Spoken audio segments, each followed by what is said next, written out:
Le racisme anti-asiatique prend de plus en plus de l'ampleur dans le monde. Une femme, d'origine asiatique, a décidé de parler de ce sujet, mais pas seulement. Elle nous explique. Alors, moi, je m'appelle Jiang Li et je me charge du mécénat à la condition publique, qui est un lieu culturel basé à Roubaix. Et par ailleurs, je suis aussi une immigrée de première génération, parce que je viens de Corée et je suis arrivée en France il y a 10 ans.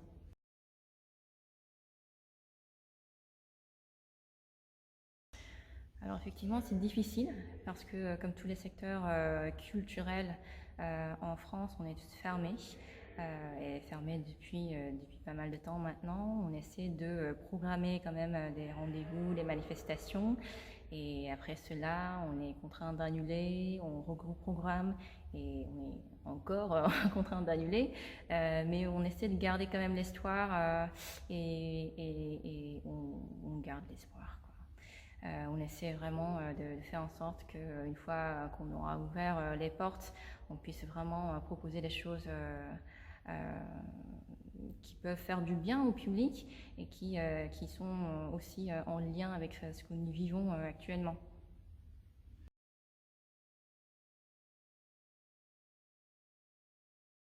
Je ne suis pas seulement d'origine coréenne, mais je suis coréenne. Comme je vous l'ai dit, c'est seulement il y a 10 ans que j'ai quitté mon pays pour venir en France. D'abord, c'était pour les études et puis j'ai trouvé un travail, donc je me suis installée ici. Mais c'est évident de garder ce lien. Il y a toute ma famille qui est en Corée, mes amis également, donc je y retourne assez régulièrement. Je garde les contacts avec pas mal de gens là-bas, et donc pour moi, c'est pas une rupture, mais une continuité maintenant. Mon pays, ce sont les deux pays en fait, la Corée et la France.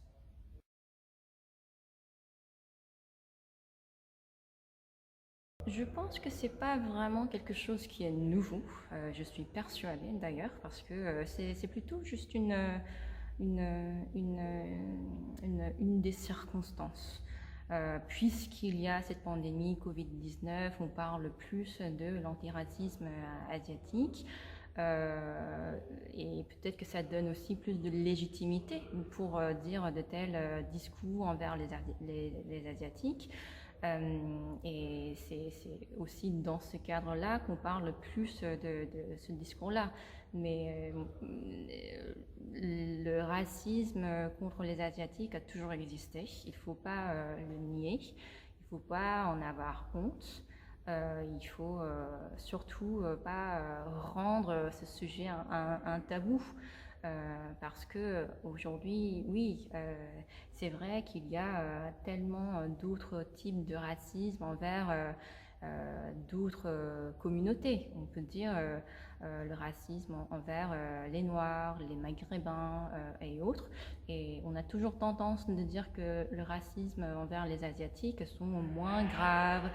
Donc forcément, il y a moins d'accent. On ne veut pas vraiment souligner ce genre de racisme. Et c'est aussi pour cela qu'on n'en parle pas beaucoup. C'était le cas jusqu'ici. Et il faut aussi pas nier du fait que les Asiatiques n'ont pas fait, euh, ont eu la tendance de cacher aussi, puisque c'était dans l'inconscience peut-être, mais on ne voulait pas l'admettre, même si on vivait et on en souffrait. On n'avait pas vraiment la culture de dire que moi je souffre et c'est mal ce que vous faites. Et là, aujourd'hui, depuis quelques années seulement, depuis 2016, peut-être que vous connaissez déjà les événements qui sont apparus depuis cette année-là. Il y a beaucoup plus de mouvements et beaucoup plus de voix qui s'entendent des Asiatiques et de ces communautés-là. Et je trouve ça vachement encourageant pour quelqu'un qui vit en France d'entendre ces voix. Et je veux par ailleurs entendre plus de voix de ces Asiatiques et les femmes asiatiques aussi. Parce qu'aujourd'hui, on entend encore très très peu de ces voix-là.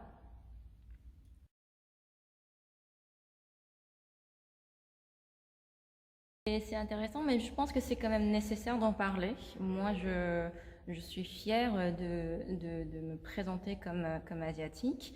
une Asiatique qui a une voix, et je me sens responsable aussi pour d'autres personnes qui ont mon profil, c'est-à-dire femmes asiatiques ou peut-être asiatiques non françaises qui vivent en France. Parce que ça aussi, c'est un autre sujet. C'est nécessaire de parler, et je veux que ces voix-là se réunissent pour se rendre encore une voix qui est plus puissante. Et oui, peut-être que ça peut me saouler parfois qu'on me définisse seulement en tant qu'asiatique, seulement en tant que coréenne, parce que je suis pas seulement une coréenne, je suis un acteur dans le milieu culturel, par ailleurs, je suis aussi autre chose. Et pourtant, quand je sens la nécessité de parler au nom d'une asiatique, il le faut.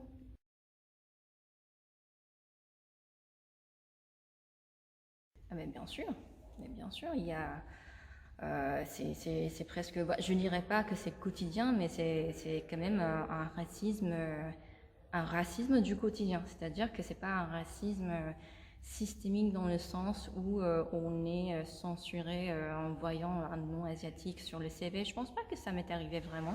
Je sais pas pour les autres, mais en tout cas, si je parle de mon expérience, c'était pas le cas. Et par contre, les racismes que je vis, c'est oui, ce genre de blagues qu'il faut pas prendre mal parce que c'est juste pour plaisanter, pour faire rire.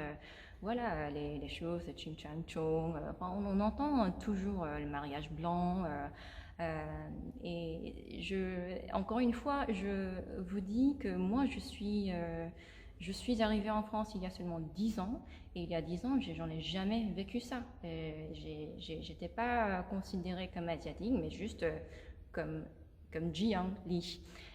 Et c'est depuis 10 ans que je vis tout cela, et je suis confrontée à chaque fois à une sorte de...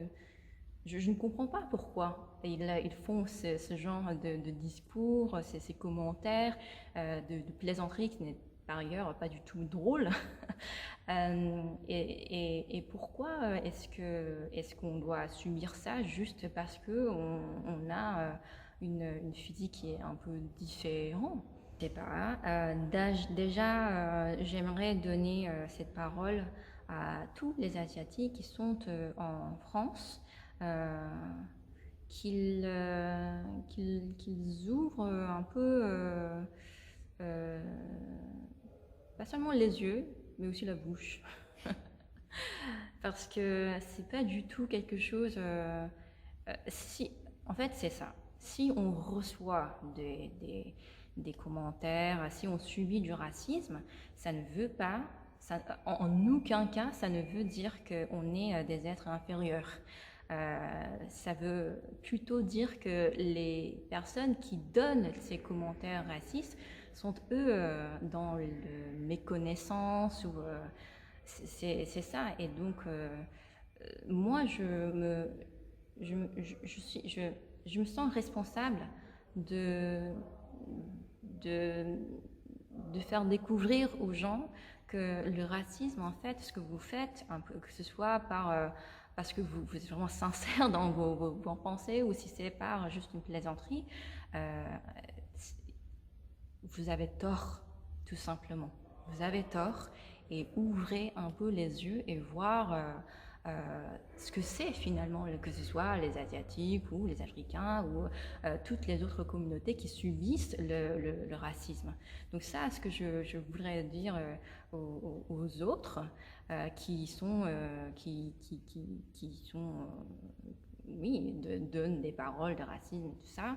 Et pour les Asiatiques, moi, je veux vraiment qu'on puisse réunir la voix pour que nos voix soient plus puissantes et qu'elles soient entendues. Ok. Merci beaucoup. Merci.